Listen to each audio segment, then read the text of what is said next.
think about it.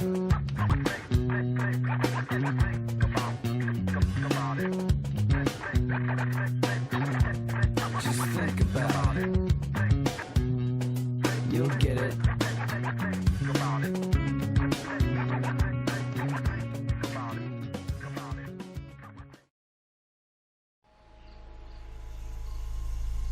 The way light travels, some stars burn out long before they're ever seen by the human eye.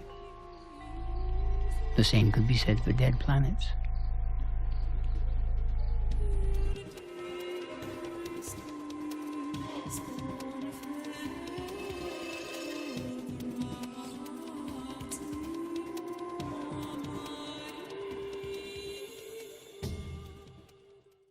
One of the subjects that we find to be arguably the single most critical subject of the day when we're talking about Earth changes, we think is this particular subject, not to mention that it's just exciting to consider that, you know, the anomalies that we're seeing happening all around the world, and, you know, the signs in the sun, the moon, and stars, and all this stuff, you know, could potentially, you know, track back to this whole Planet X dynamic, and that ultimately it could be the sign of the Son of Man, the sign of Jesus, our King, returning, and we're pretty excited about that. There's so many places to start. I mean, in my book, I discovered that it might be that both the creation, nativity, and the end times are all linked up together. In fact, the entire outer parameters and framework of the Bible appear to be basically all about Planet X interacting with the early solar system and creating the Earth in its present form,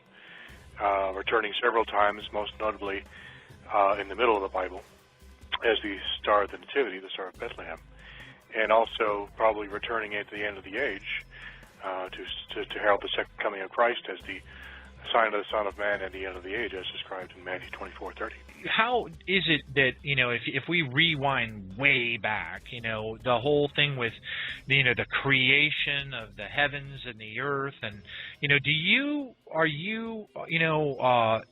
how much synchronicity did you find when you did your research with, you know, some of the, you know, hypothetical or postulations regarding the Van Allen belt, you know, potentially angel wars, fallen angel wars that may have happened, you know, millions of years ago? I mean, how is it involved in, you know, what is your hypothesis on Planet X and how it may have been involved in the creation of the Earth? The creation there specifically not having to do with the angels per se, but the theory is based partly on writings of people like Zecharia Sitchin, but also modified and primarily controlled by the writings of mainstream astronomers. Come to the conclusion that probably a large planet-sized object invaded our solar system in ancient times and interacted with all of the outer planets and many of the inner planets, all the way through to the fourth planet in our solar system, the Earth. And the interaction with the fourth planet was so tremendous that it actually hurled it into a new orbit closer to the Sun. And this, when you look at Genesis and one and the other biblical references to the creation in that mindset, which is not just from, you know, pseudoscientist types like Zecharia Sitchin, but this is mainstream science, because Planet X was a mainstream scientific theory that's over 120, 130 years old now. You realize that despite the fact that Sitchin may have taken a lot of liberties, in fact the most liberties with the concept, the core concept of Planet X, of a Planet X invading our solar system and interacting with the Earth is sound from a scientific perspective. And also, I have found from a biblical and exegetical perspective, it works. Yeah.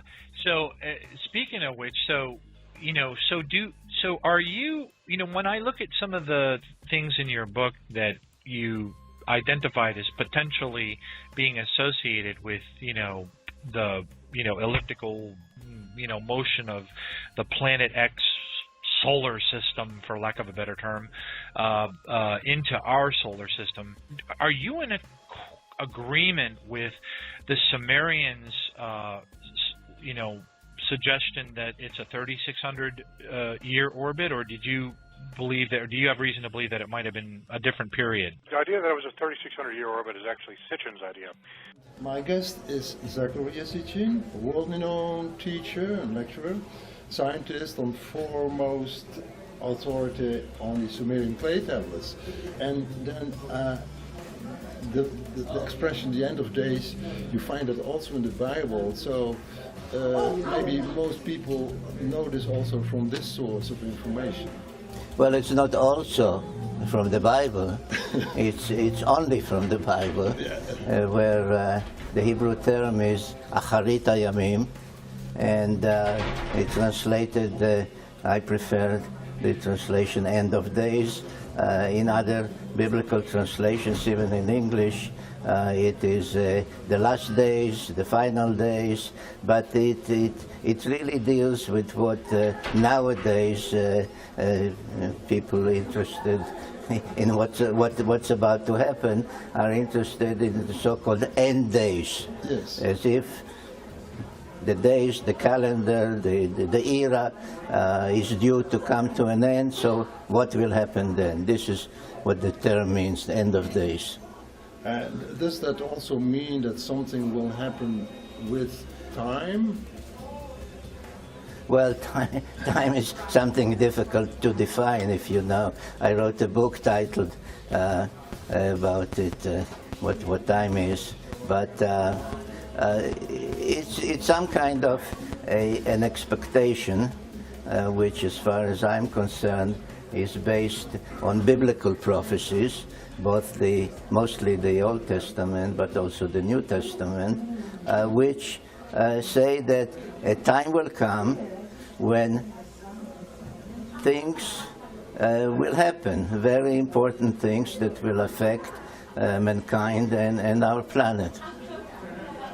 Yes. Now, what I learned as a child from the Bible was that the end of days meant a total destruction of the earth. Is that something which you relate to? No, if your teacher taught you that, then you had the wrong teacher. Based on the Sumerian Shar measure, which is kind of like the long count idea, similar to that used by the Mayans. It doesn't. I don't think it specifically says anywhere that at planet X, or Nibiru, as they called it, had an orbit of 3,600 years. I think that was Sitchin's opinion, reasonably based on the fact that there was sort of a grand cycle in which all other cycles were encompassed.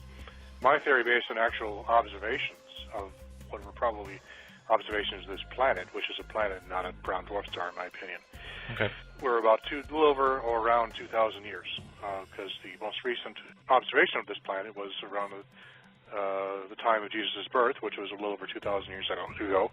I also have reason to believe, based on my analysis and reinterpretation of the Book of Job, that it is actually planet X came around 2000 BC also, and was responsible not only for the destruction of the empire of Sumer, but also for the destruction of Job, who lived in the suburbs of Sumer. And the Book of Job is actually not simply a sort of a poetical back and forth between God about theological concepts. It's actually the Hebrew equivalent of the Babylonian creation epic, written about the same time as the Babylonians wrote their version, except the Book of Job was written from the point of view of a monotheist, which means you cannot use, as did the Babylonians, a battle between various gods and goddesses in heaven, because that would be polytheistic and therefore unacceptable from a monotheistic perspective.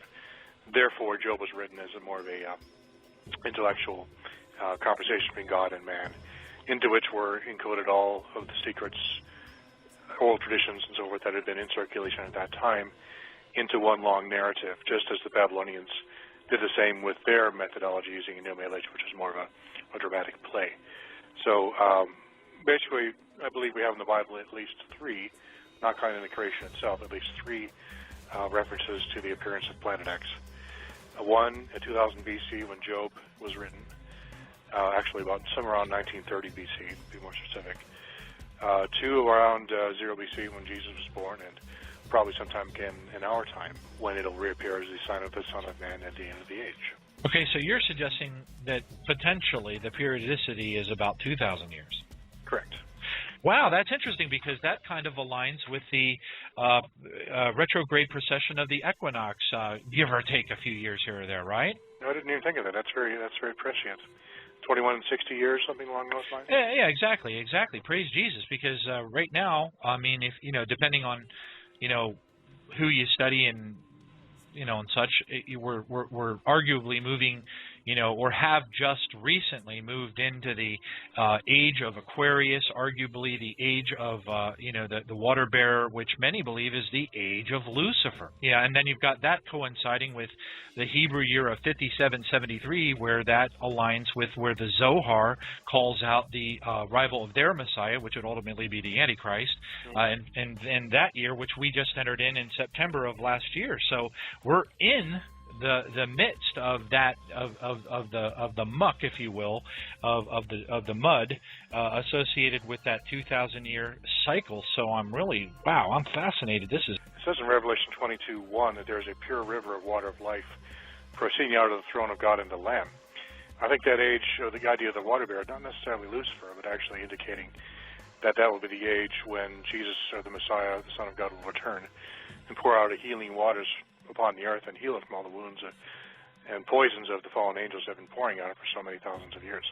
Well, yeah, but you know what? I totally agree with what you just said, because you've got, and I don't, but, okay, we know that Lucifer is the great, a forger or hijacker of all things of God. So you've got the book by Dr. Kennedy, The Real Meaning of the Zodiac. You've got the writings of, Bullinger, you know what I'm saying? So it doesn't, it makes complete sense that something that God's artwork would be depicting ultimately as a good thing would be hijacked by the occult as, well, this is a great time because this is when Lucifer is going to be cast down to heaven and the Great Tribulation is ultimately going to start.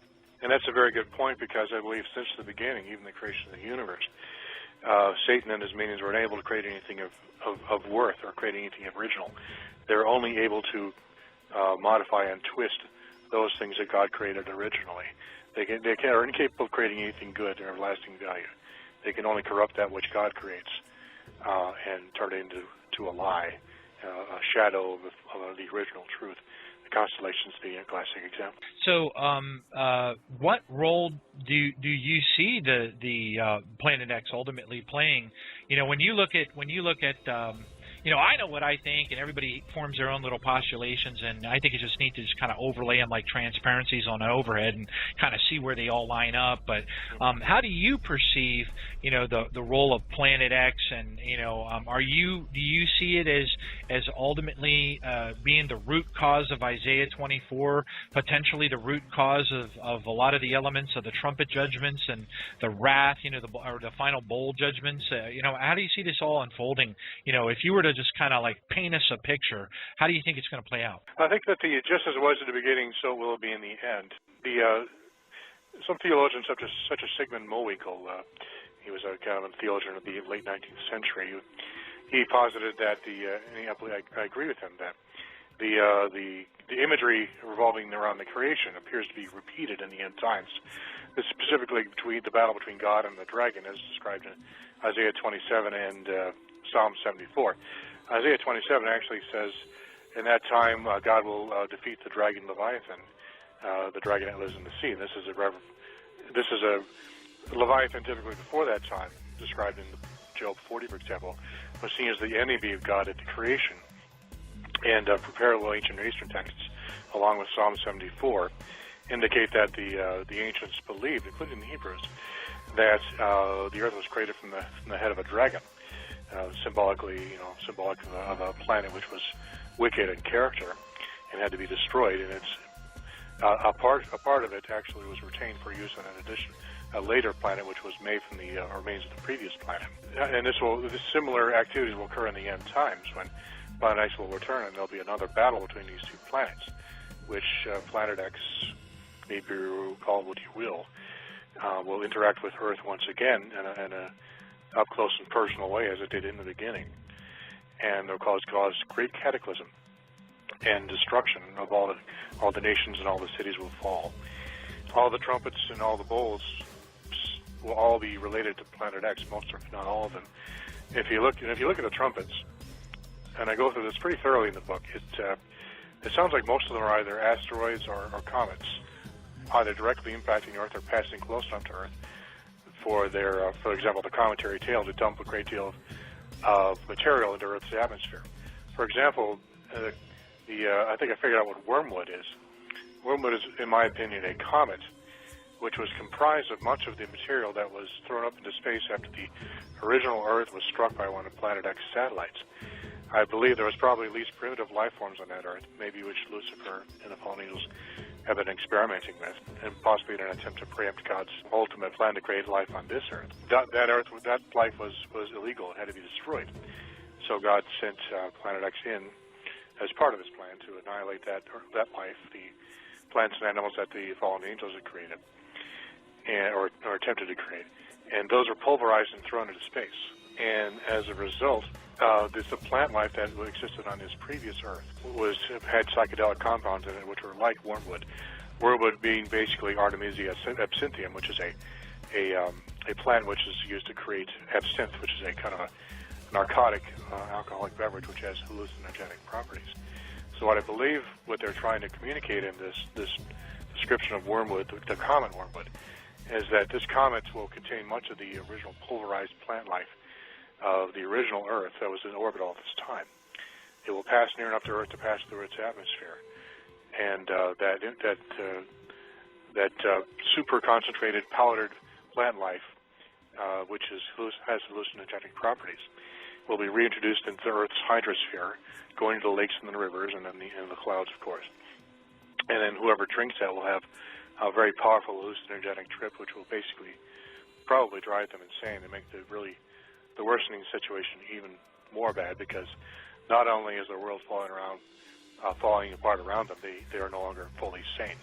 So this is part of God's punishment, is to not only destroy the world, but also drive them insane. And this is all part of the sort of a preliminary attack to weaken up Earth and the forces of Earth prior to the Battle of Armageddon, which is literally a battle between the forces of heaven and the forces of Earth. Many of the people you see around here might be in uniform, fighting against God himself in the end times.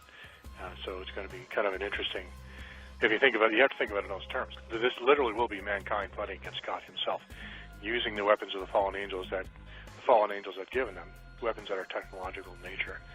And so these judgments, these asteroids impacting these comets and so forth, passing through Earth's atmosphere, causing various forms of destruction and degradation of the empire of the beast, will be sort of more like using artillery.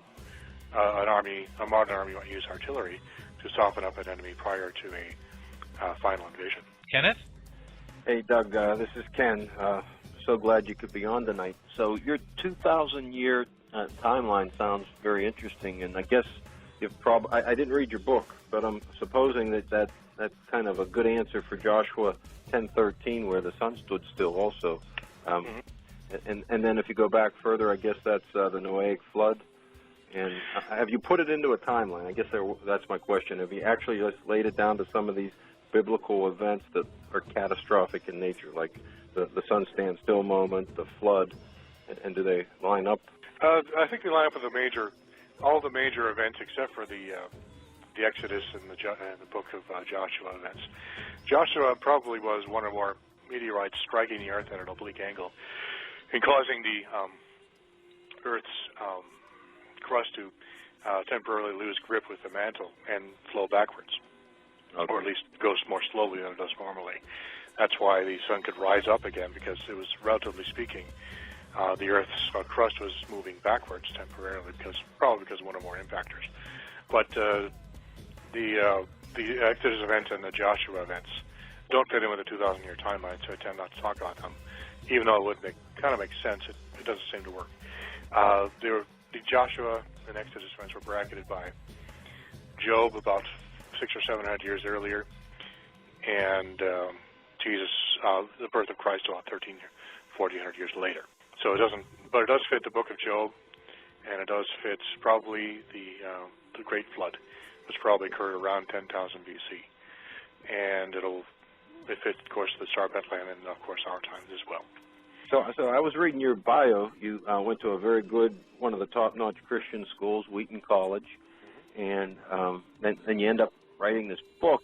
What sparked it in you that you dove into this type of topic? Because it's not the typical type of thing that I could even bring up in my church that look at me like I had a third eye growing out of my forehead. So what sparked it in you that got you into this study?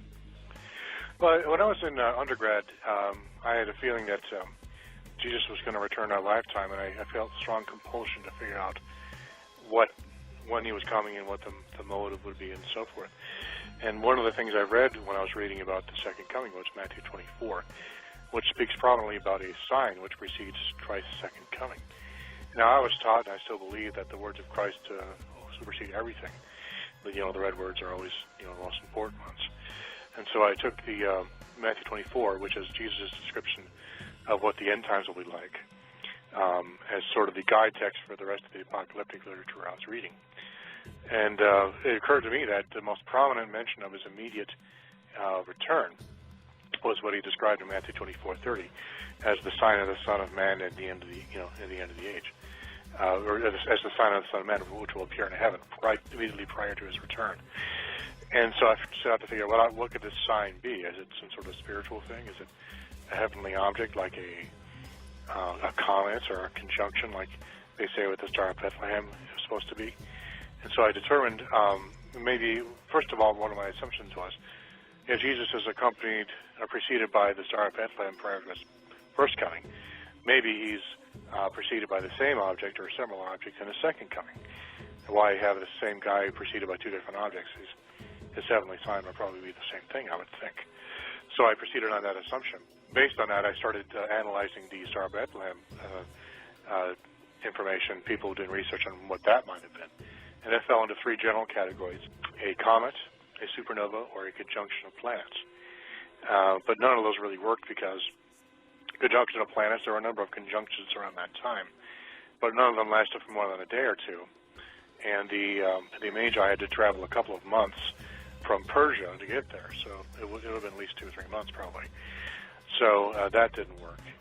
The supernova, there was one that was maybe between 5 and 10 BC, but it didn't last very long either. Those don't last for more than a few days either.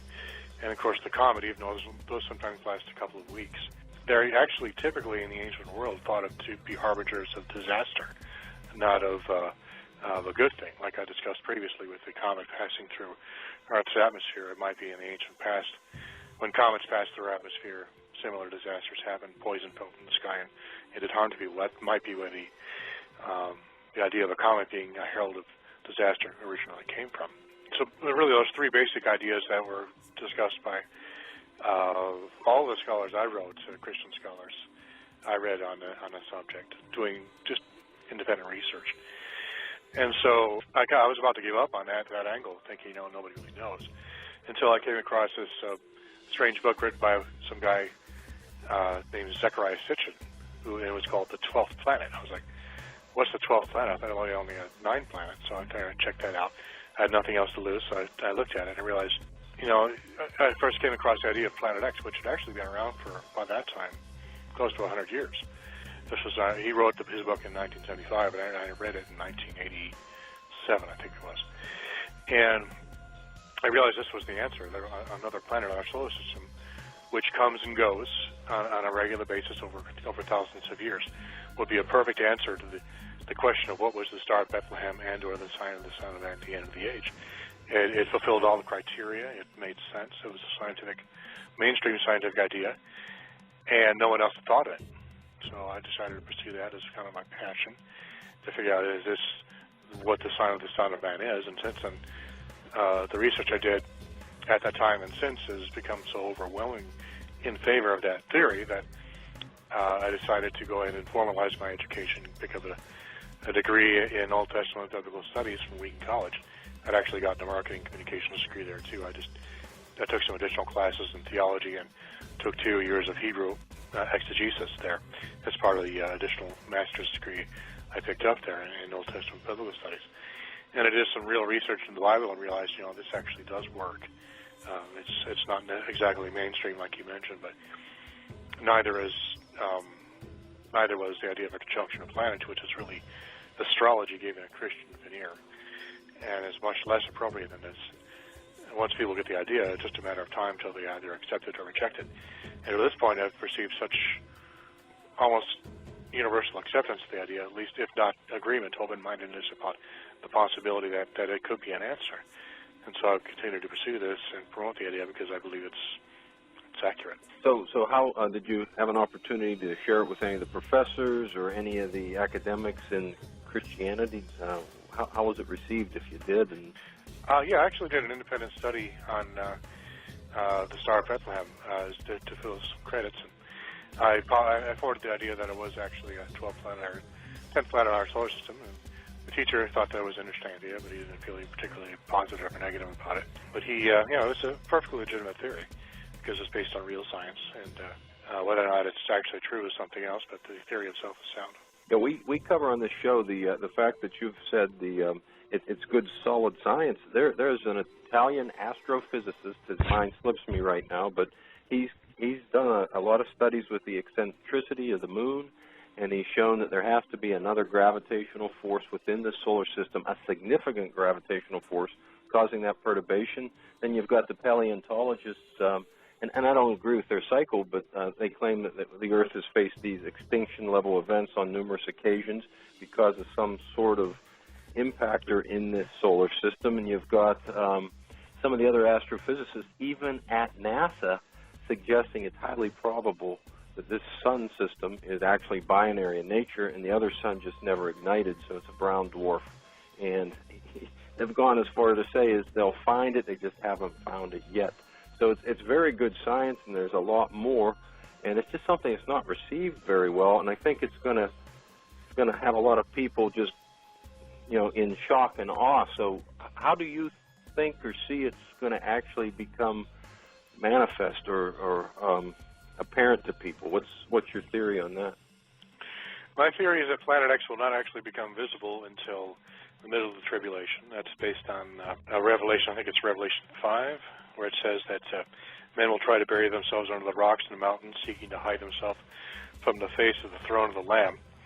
Because I think what they're saying is that is actually, they're able to visibly see Planet X appearing in the heaven and realizing that this is God returning, or it's the sign of God returning to avenge his people, which just prior to that time had all been slaughtered according to the fifth seal. And so I think what's happening here is in the middle of tribulation we have the Antichrist will not only reveal himself, so will Christ, his sign of his coming, of his return, will appear in heaven, possibly to trump the ascent of the Antichrist to the false throne he creates for himself. And that is a sign of the imminent judgment. And when Planet X actually returns at the height of the trumpet judgments, the seventh trumpet most likely, that is when the bowls are poured. And the bowls are poured as Planet X passes near Earth, when the fullness of the wrath of God is poured out upon the Earth, an enormous night sky. When Planet X comes by, it's going to wipe out everything that is left that the trumpets didn't leave standing. Basically, the city will be destroyed. All the rivers and the lakes and the oceans will turn to blood. Everything in them will be dead. All the trees and the green grass will be destroyed. And anyone who isn't wearing suntan lotion level 1 million is going to have a really bad day. Anybody not wearing 2 million sunblock is going to have a real bad day. Get it? God, you think you're safe and alive? You're already dead. Everybody. You're dead already. This whole place, everything you see is gone. Stop it, because I know it happens. It happens. Yeah, isn't that the truth? Yeah, just the first trumpet alone, what, a third of the grass and all the trees or something burns. It sure sounds to me like the end of the movie Knowing with Nicolas Cage. Did you notice that in that movie? I didn't see the movie because I heard it was kind of blasphemous, but I might watch it sometime. Yeah, the very end scene basically was, well, the Earth burning, looked like it was ultimately a major solar flare of some type that caused the Earth's surface to just burn. It was very sobering. I believe what will happen in the end is, as it passes near, Planet X is a gigantic comet's tail, which will fill the sky. And this will have the effect of reflecting sunlight back onto the Earth, even when it's nighttime. That's why it says, I forget exactly where, there'll be a day when its night will be like light. There'll be no night, there'll be no nighttime. It'll be either you're getting a light from the sun or reflected off of Planet X's tail, and as a result, The temperatures are going to go up into the hundreds of degrees, and anyone, like I said, who is on the surface will probably be killed by the heat. And it says in the bowl judgments, men will blaspheme God because of the heat and because of the rocks that are falling from the sky. This is what's happening. Planet X is basically bombarding Earth with asteroids, and it's the reflection of the Earth, of the sun's light off of its tail, is baking everyone on the Earth and killing all the remaining life that didn't manage to get underground in time. So, when you look at, the Revelation 6, verse 12, for example, where you're seeing the opening of the sixth seal, and it says, for example, it says, I looked and he opened the sixth seal, and behold, there's a great earthquake. And the sun became black as sackcloth of hair, and the moon became like blood. The stars fell, the stars of heaven fell to the earth like fig trees drop its late figs when shaken by a mighty wind. And then it gets really interesting. It says the sky receded as a scroll when it's rolled up, and this is fascinating here, every mountain and island was moved out of its place. Boy, that sounds suspiciously like a Velikovsky pole shift. Yeah, in order to be moved out of their places, they would have to have the Earth's crust moving, independent of the mantle, like we described at the long day of Joshua. If you have one or more large asteroids hitting the Earth's crust at an oblique angle, so that it's away from the direct direction of its rotation, that will slow it down or even stop it or possibly even reverse it, depending on how much energy is imparted. And this would have the effect of turning back the clock, as it will, and making the day longer and effectively moving everything on Earth so that things are no longer in line with Earth's magnetic field, and all the clocks and magnetometers and everything else are all screwed up. So tell us a little bit about, I'm fascinated about, Job, the Hebrew creation epic from your book. Can you talk to us a little bit about, the man in the moon, Job's companions, the comets, and that whole thing? Because the book of Job is absolutely, it's very fascinating. Well, my theory is that Job is actually the Hebrew equivalent of the Babylonian creation epic. Now, the Babylonians and the Hebrews actually both originated from Sumer, Ur of the Chaldees specifically. And it says that Abraham came forth from Ur of the Chaldees. That was Ur of the capital of Sumer. Some academics believe that the Hebrews actually derived their mythology or their theology from Sumer, but I believe it was actually a parallel tradition. Both came from the same core concepts, which are all the way back to the beginning. But sometime around the time of the destruction of Sumer, they divided into two branches. One was the Hebrew version, which went with Abraham over to Canaan, and the one that remained in Mesopotamia, which became known as the Babylonian Recension. That is the one done by the Babylonians, who took over the region after the Sumerians were destroyed. The Sumerian Empire was destroyed by fire from heaven. And as a result, I noted distinct similarities between the two traditions. For example, you have Job, this man who was the chiefest of the men of the East, and he was a cattle bearer. In other words, he was closely associated with the raising of bulls. And he had one wife and 10 sons and daughters for a total of 11.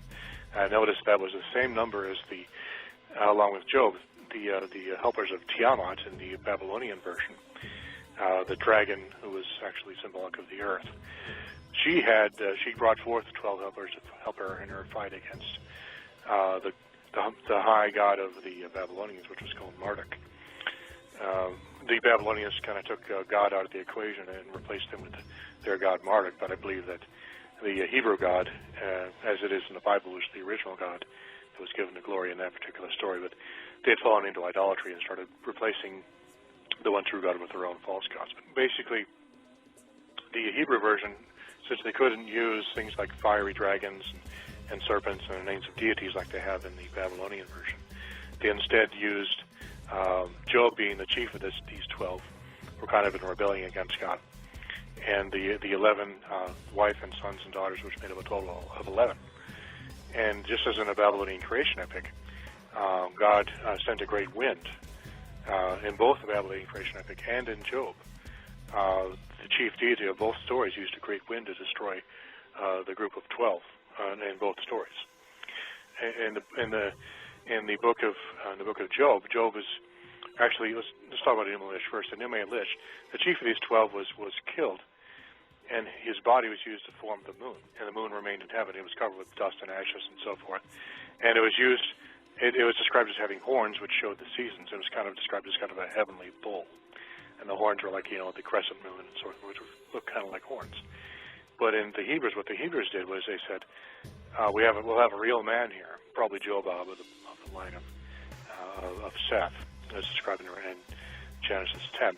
We're going to place this story. We're going to put it at the center of the story, and make it kind of a derived story based on real events. It was a story that's based on real events, but it was constructed to a certain extent, so in order to incorporate this information. So Job was given 11 sons and daughters. These beings were killed, just as were the helpers of Tiamat, the 11 which were thrown into orbits around the sun to become the comets.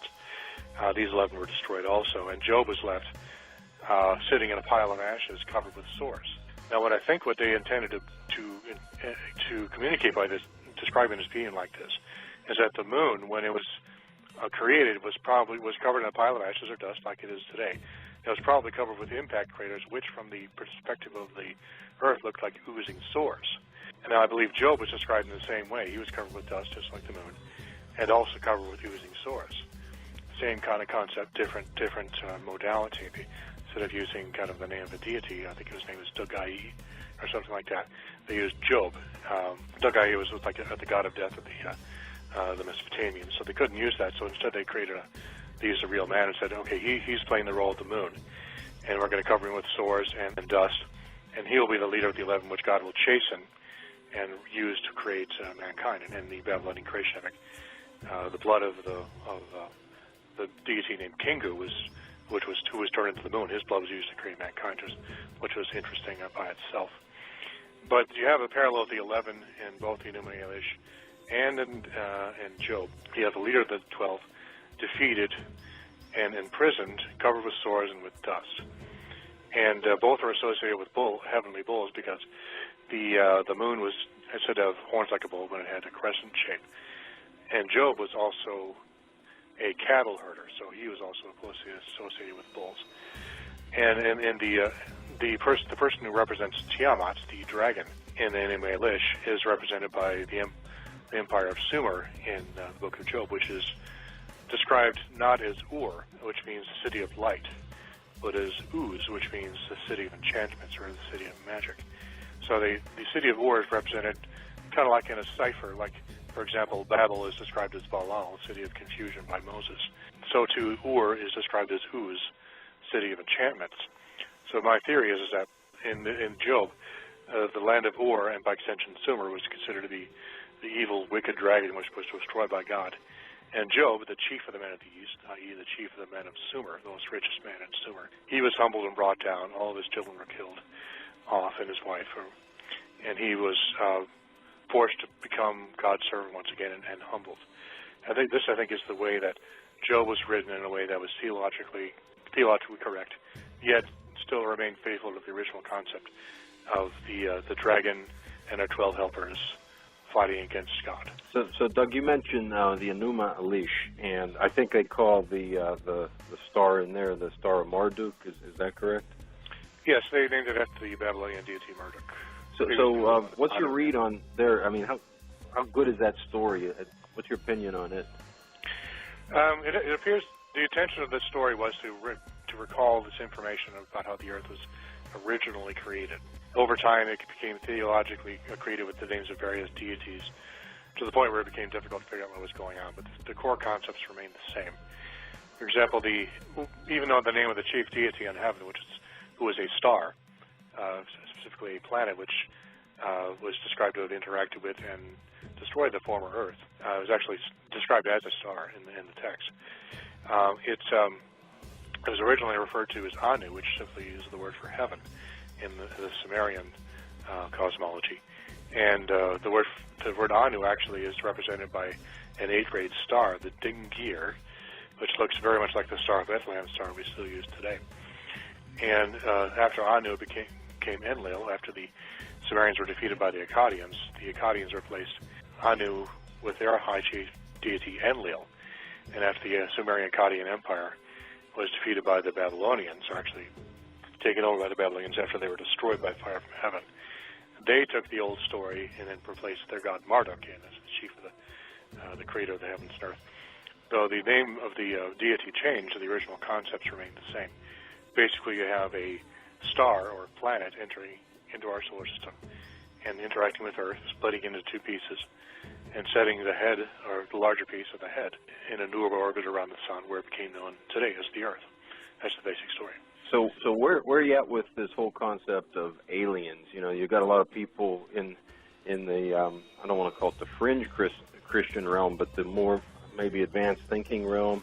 You've got Chuck Missler saying they're interdimensional. You've got other people saying they're both. What's your read on this whole concept of the alien? The aliens are the same fallen angels that have been interacting with mankind since the beginning. The only reason they appear to be technological in nature now is because we understand not only what technology is, but as opposed to being distinguished from magic. And if magic exists, which I'm not sure it does, it's just a matter of us not only understanding what technology is, but actually having it. Otherwise, there's really no difference in the way they operate and the way, how they abduct people and take children out of women's wombs prior to full gestation period, so forth. That's all identical to that described in ancient texts, such as the Book of Enoch, which described that very same thing. Fallen angels procreate with women and raise what they literally refer to as bastard sons, that is, sons who are illegitimately begotten. And they also refer to them as abortions, which is a good description because the alien hybrids are in the Book of Enoch are removed from the womb of the women prior to full gestation, just as they are with the alien processes we're seeing now. So I'm just not seeing any difference at all. So I proceed on the assumption that they are the same thing. Okay, so when you hear scripture, that says, and they had breastplates like breastplates of iron, and the sound of their wings was like the sound of chariots, of many horses running into battle. And they had tails like scorpions, and they were stings in their tails, and their power was to hurt men for 5 months. And you see, for their power is in their mouths and their tails are like serpents having heads, and they do harm with it. You see this as some sort of a permutation or twist on some type of fallen angelic entity of a sort, or how do you, surely we're not, back in the 70s where Jack Van Impe's saying these things are helicopters, right? No, I think what these actually are and we're beginning to see these made now, these are actually small technological vehicles that look like insects. We're seeing these being made now by the military. And these will be used, I believe, to inject one or more diseases into the people who are remaining on Earth who have taken the mark of the beast. These things will be let loose with a payload of possibly a Morgellons-type virus. Tell me what you believe is happening on your skin. It's like fibers that come out of your skin? Yes, there's this fibrous material. It's in layers. I look at your arm. Our hands swell and they itch, and it's been described as feeling as if either bugs are crawling on the surface of your skin or underneath your skin. Underneath the skin has felt that way, especially like on the scalp. That something's moving under there. Yeah. You don't even like to say it because you know that there are people watching this who are going to think you're crazy. Because right away that's what I know that they're going to say. Which will cause fibers to grow inside of their bodies, basically wire them up in preparation for total control from a central computer. So these individual things look like locusts because they actually are kind of insect-like in character. They're not like helicopters. They're actually remotely, I forget the exact term, but they're small remote vehicles which are designed to inject people with a virus, one or more viruses, for the purpose of controlling them. Okay, well, speaking of Morgellons and all that, that's an interesting segue.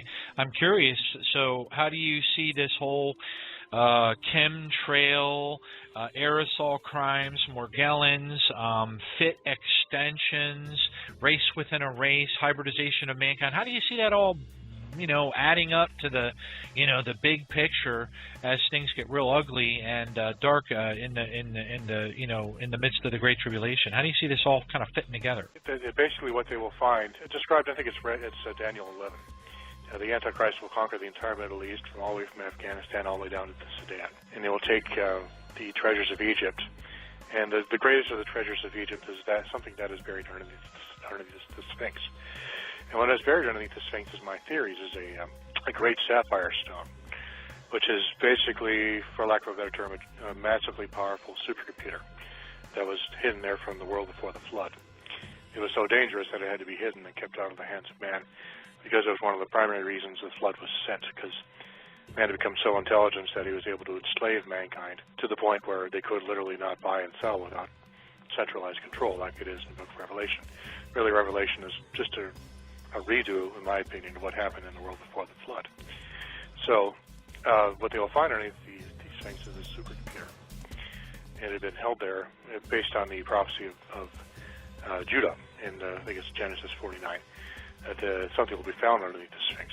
And the Antichrist will take this object and use it to control all the computers of the earth. And this, along with an embedded chip in each person, which is the mark, and also the Morgellons-type disease, which I mentioned previously, which will create a wired network inside of the body. The Antichrist will literally be able to physically control everyone on earth who takes the mark. So in other words, this mark, these fibers will be able to override the natural nerve impulses from the brain and cause a person to walk and to talk and say different things than they wanted to otherwise. And it could actually literally remote control people. And the army of the beast will probably be a remote control army, which would be necessary in order for them to fight against the second coming, because surely seeing this massive armies of heaven in all their glory would rout any normal army. So in order to make sure that army doesn't rout, Satan has to have literal physical control of every single soldier, so that at a push of a button he can cause them all to do whatever he wants. That is the end game that I'm thinking about.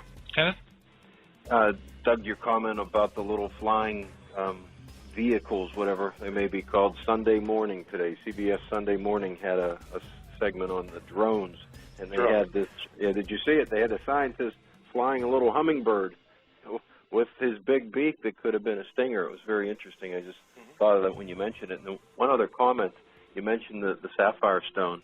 It reminded me of some things that I read about how some of the early knowledge could have been passed on from like Adam to Enoch and then to Noah through this sapphire stone. I think it was, who was it?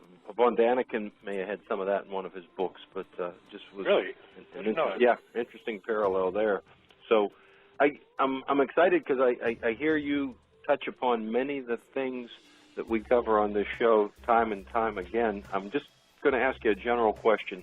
How are you received in the Christian community? I don't know if you do speaking tours and that sort of thing. I don't bother with the mainstream Christian community because they're not going to be interested. They want to do self-help books and feel good stuff, and that's not what God wants. He wants us to understand what's about to hit the earth. And these people are going to get blindsided, and they're going to be people talked about, and if they're not properly ready and prepared for what's about to hit, they're going to be out of luck. It's a tragic thing. The idea is, I don't know if you guys have what your position is. My opinion on the pre-tribulational rapture is may have been purposely seeded in order to pin down Christianity long enough for them to be sucker punched into being enslaved and destroyed by the forces of the Antichrist. I think it's the worst thing ever to hit the Christian theology since, Mormonism. But it's just Christians are sitting ducks, and you talk about mainstream Christianity. If things are going to hit like I think they are, mainstream Christianity, within 3 to 5 years is going to cease to exist, so it's going to be a moot point. My purpose is to get the information out as soon as possible, get it seeded so those who have wisdom and understanding will spread it, and at least if not believe it, will understand it, so when the time comes, they'll be prepared. So the Revelation and the Return of the Dragon, what verses are you referring to in Revelation? And tell us a little bit about how you perceive that kind of unfolding, the Revelation and the book of Revelation and the Return of the Dragon. How do you see? What are people going to see? What are they going to experience? Paint us a picture.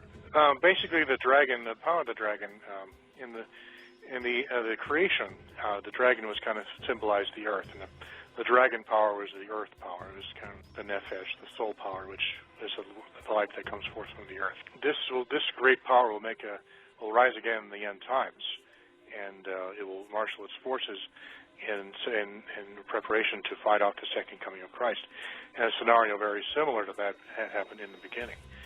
Now, if you look at stuff like Psalm 74 and Isaiah 27, and a number of verses, Job 9, a number of places in Job, actually, quite a few places, if you translate it correctly.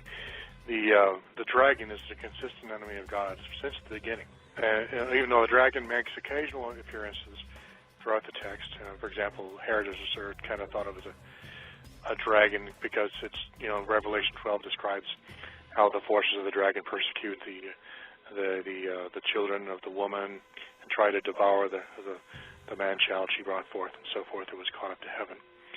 That is a description, of course, of Jesus, but the dragon remains on earth seeking to devour the believers.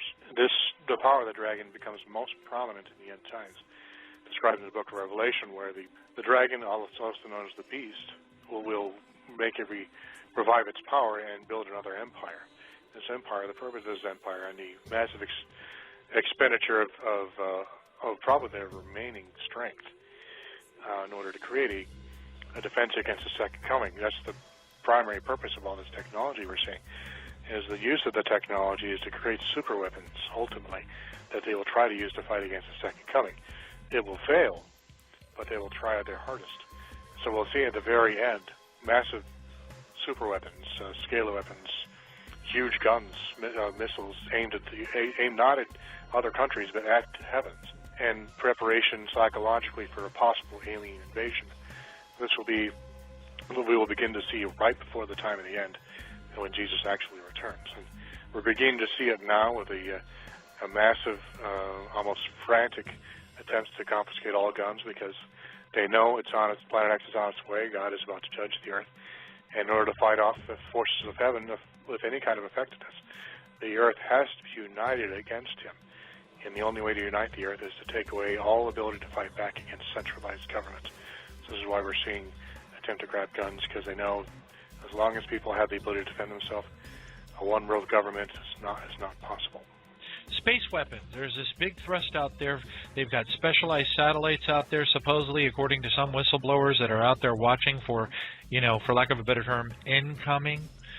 They've got space weapons and stuff out there that there's lots of controversy over that. What do you perceive that is the evil cabal on the earth ultimately preparing for the big show? Is that how you're seeing this go down, or what do you think? Do you remember do you watch The Simpsons? Yeah. That show? Sure. Do you remember the episode with Kang and Kodos? Now they took over Clinton and the other guy, the Republican candidate. And he says you have to vote for one of us. It's a two-party system. They remember either one was voted in. The ultimate end game was mankind was going to be basically put to work to building super weapons to fight against their enemies on other planets. And the catch line at the end, of course, Homer saying, "Don't blame me, I voted for Kodos," means that no matter who you vote for, the end game is in place. The date is set. We are being used to build the empire of the beast, and once we are no longer useful, we are going to be gotten rid of. That's what happens in the book of Revelation. Satan uses God's people to provide the stability and moral fiber of the empire, and once they're no longer useful, he gets rid of them and then uses the remaining people, forcing them to work for him through technological means, like I mentioned with Morgellon, so there's no way they can't comply. And that will be the empire of the beast in its final form, which Satan will use to fight against the second coming, and possibly even attempt to take heaven, attack heaven itself. Wow. So, and are you seeing HARP as part of that, portfolio of weaponry? Anything technological in nature, yes.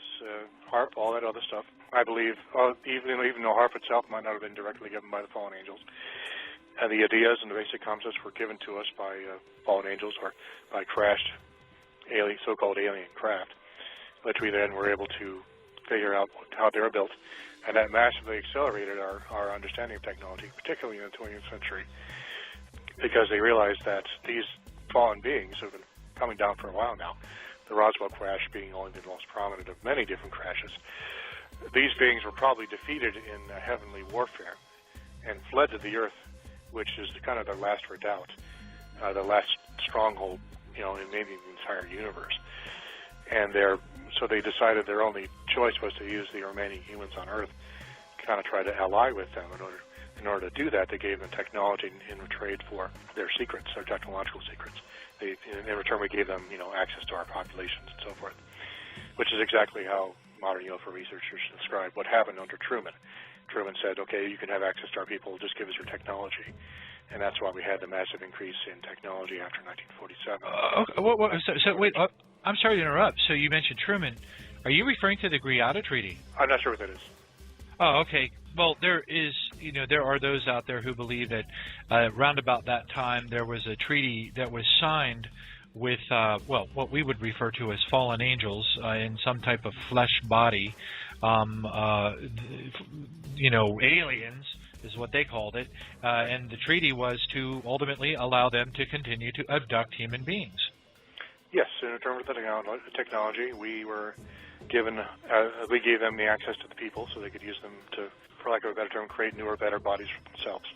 And that because their bodies, apparently, the genetics were beginning to break down, and they needed fresh blood, if you will. So that was the trade-off, and it's part of the reason we're so technologically advanced is because we're living in an environment of technology based on stolen information from heaven, because these beings were not supposed to give us that information. These are the beings who left their first estate and came down from heaven to earth and taught mankind medicine and herbs and architecture and astronomy, just as described in the book of Enoch and also to some extent in Genesis 4. Right. Genesis 4 doesn't explicitly state it, but Cain and his descendants were technologically sophisticated. The two primary areas they described in Genesis 4 were metallurgy and music. These are the two of the primary areas mentioned by Enoch in the book of Enoch also. The idea being that, possibly I think what Moses intended to get the idea across was that the descendants of Cain had mastered the use of sound and vibration in order to manipulate matter and to create very high quality, high technology instrumentation, weapons, armor, technology, maybe even supercomputers along the lines I implied with the Sapphire. Sapphire, by the way, are crystal-based hard drives actually do exist right now, so the technology is real. That I think is one of the top technologies they developed in the world before the flood. And it was so powerful that it ended up in their destruction. In fact, I suspect wars were fought over the control of this particular jewel, which was hidden underneath the Sphinx, in order to keep anyone else from misusing it. And after that, this is kind of the MacGuffin of the entire story, the conflict between the giants and the sons of Seth. It was control of this sapphire stone, this supercomputer, the knowledge of which contained on it was so dangerous that it couldn't just, God made sure that only the patriarchs had access to it, and even then only very limited access. This included Moses as well. Also possibly King David.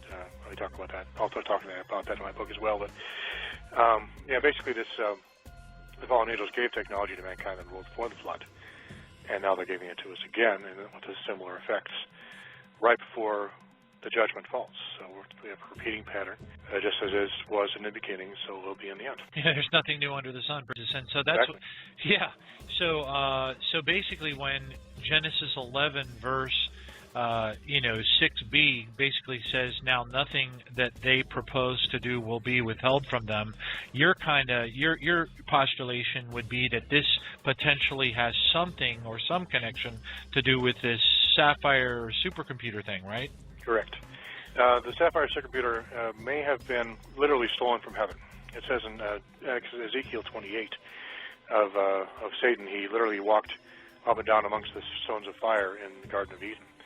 This is what I think is referring to as this firestone, is this sapphire, which uses a laser to read and write to and from the disk, the fire being the laser. So this firestone might be actually referring to these sapphire hard drives, for lack of a better term, which contain knowledge and information on them about everything, schematics, blueprints, how-to type information, how to build weapons, how to build armor, how to do simpler things like grow crops, do animal husbandry, modify the human genome or the genome of other plants and animals. And when they cracked into this code and got into this thing, they learned how to manipulate everything. And that's when the Pandora's box was opened, which may also be, by the way, yet another metaphor for the same object. I'm finding that this thing is like the blind man and the elephant. It passes through history and it's some of the most important points of history. I believe it's present there, but it's described in different ways by different people at different times. But it's the same thing over and over again. I've considered the possibility it might even be the tree of knowledge and things of that nature, which would make sense because if they were able to get into the stone and find all the secrets, their eyes would be opened and nothing would be withheld from them. Just think about it.